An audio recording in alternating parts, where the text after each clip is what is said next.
Ayan,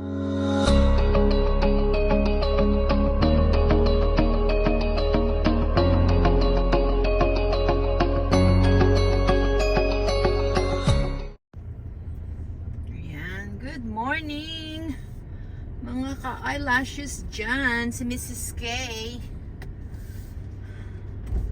It's Tuesday morning here, or afternoon na pala. It's 12 noon. So dala ko si Mercedes, no? Kasi si Honda ay merong, ayan o, si Honda flat tire, yung isa niyang ano, dadaling ko pa sa ano, sa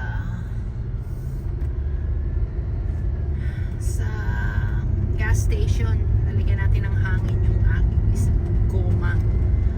So ngayon, saan pupunta si Mrs. K? At tabayanan niya yan.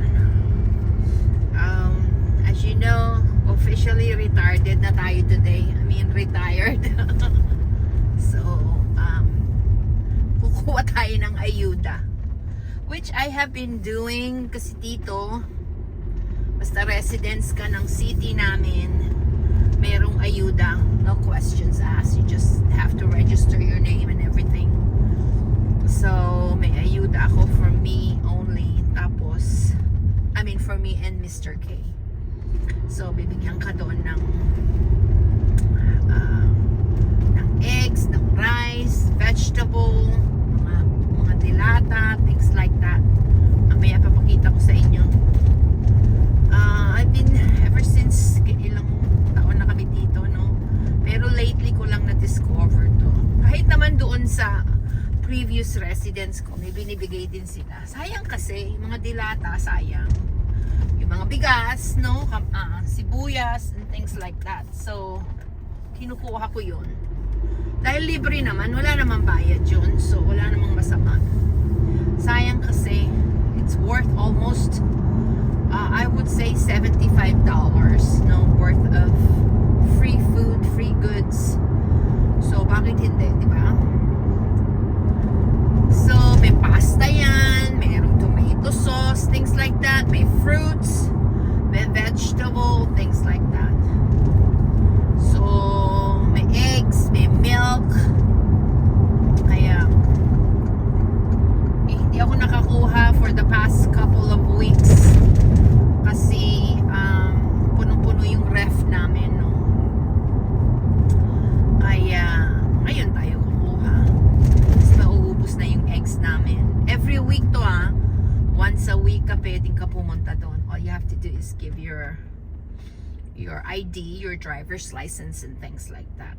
So antay-bayanan nyo yan. Okay, so malapit lang siya sa amin. Wala pang 1 mile.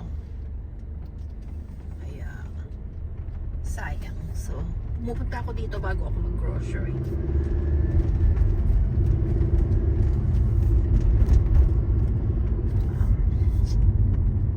Andito na tayo sa Coast Side Hope. Yun ang pangalan. So,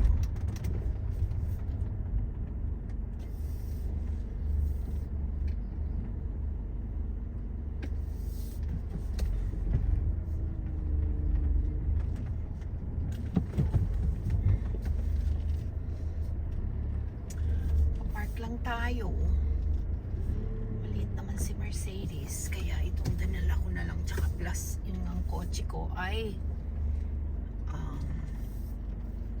yung gulong ay may problema. Kailangan natin ipa-vulcanize.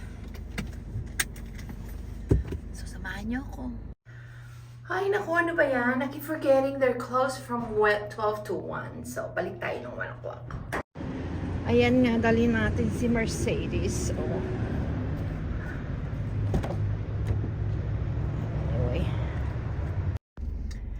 Ayan, bawal pala doon ng ano, ang camera. So anyway, meron ako nakuha bigas, potatoes, vegetable, fruits. They had pears and apples, no? And then they have lettuce, all sorts of things. Makita ko sa inyo mamaya pagdating sa bahay para makita nyo. Ang dami talaga.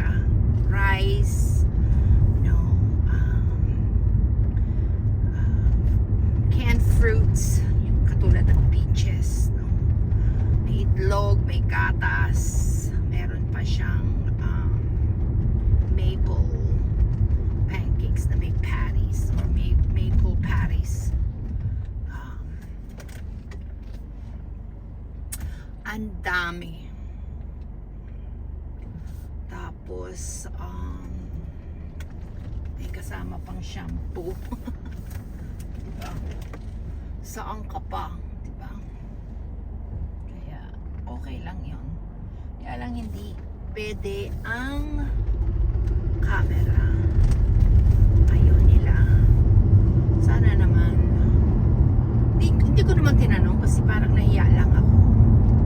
Kasi syempre yung mga nagtatrabaho doon. Meron pa nga mga damit silang binibigay.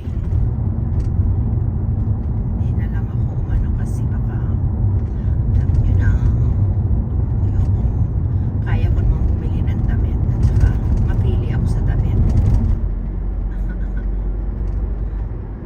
So, tayin nyo pagka nakarating na ako sa bayan, dito na ako. Liliko na ako. Ayan, nandito na tayo sa bahay. Pakita ko sa inyo mga binigay. Ayan. Hindi lahat yan. Ito. At saka itlog. Ayun doon. So, ipapakita ko sa inyo yan lahat pagpasok ko sa loob.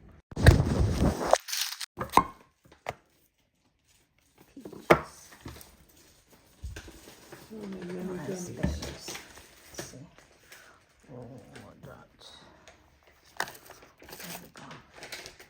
Meron pa tayong hot sauce. Milk. Yes. And there's your eggs. There's your rice.